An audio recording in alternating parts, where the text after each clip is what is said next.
So as I was saying, I got the call at class, and I went down to the office. Actually, it wasn't even at the office. They told me to go down to the front desk, which was weird. So I went down to the front desk, and the first thing I saw was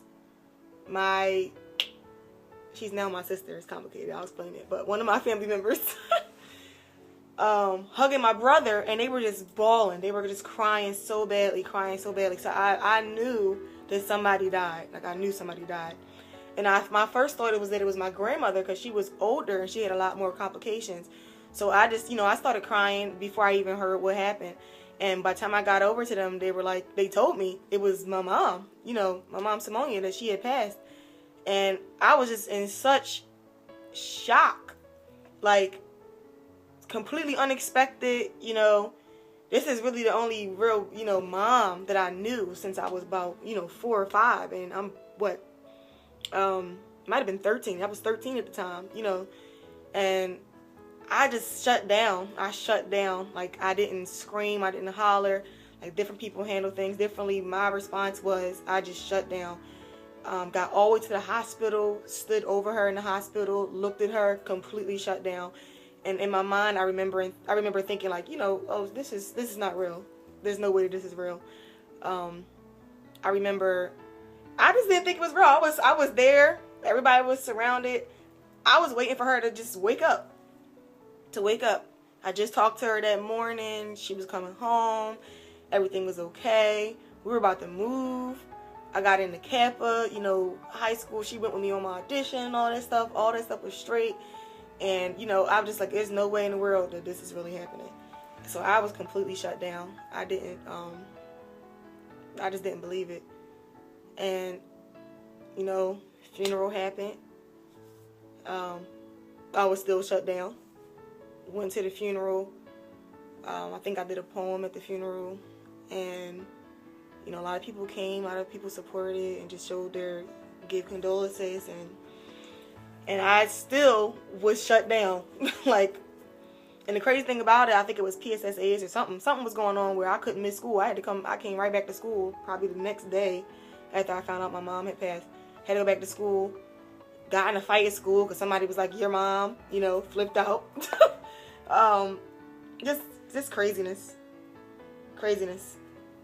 I was very, very hurt, but I didn't really express that. I didn't grieve right away. I kind of just shut down. It took maybe 2 months for me to just completely break down, and like, it was a random night. I remember in my room, and I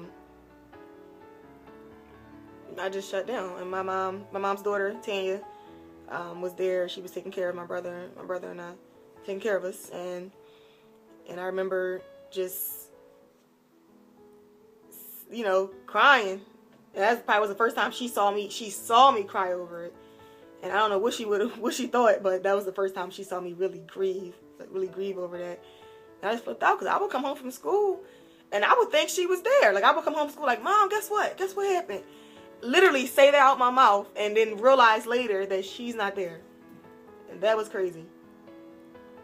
And at that point, that's when I really, I pretty much turned away from God. When I was just turned 14, I turned 14 that June, and I stopped going to church. I started hanging out with people I probably shouldn't have been hanging out with, and spending a lot of time with boys, and all kinds of stuff like that.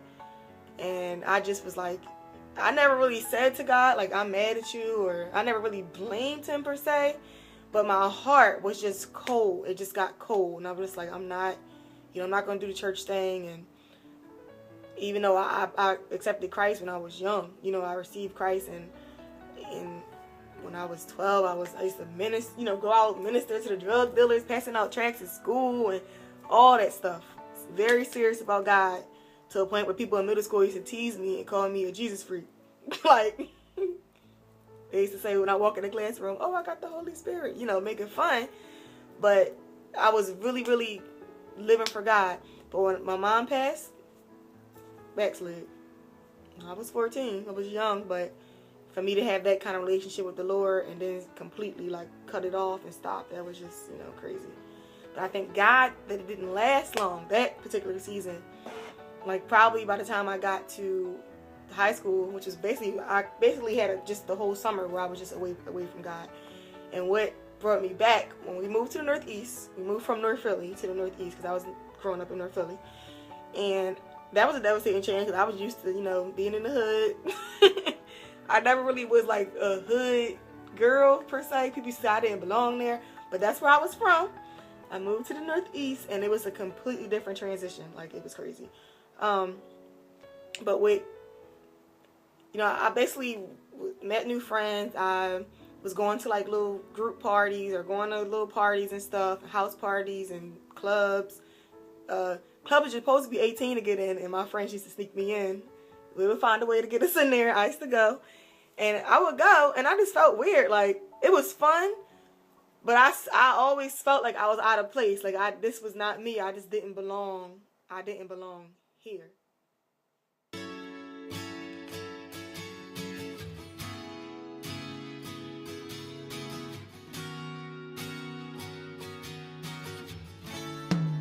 I used to be a glass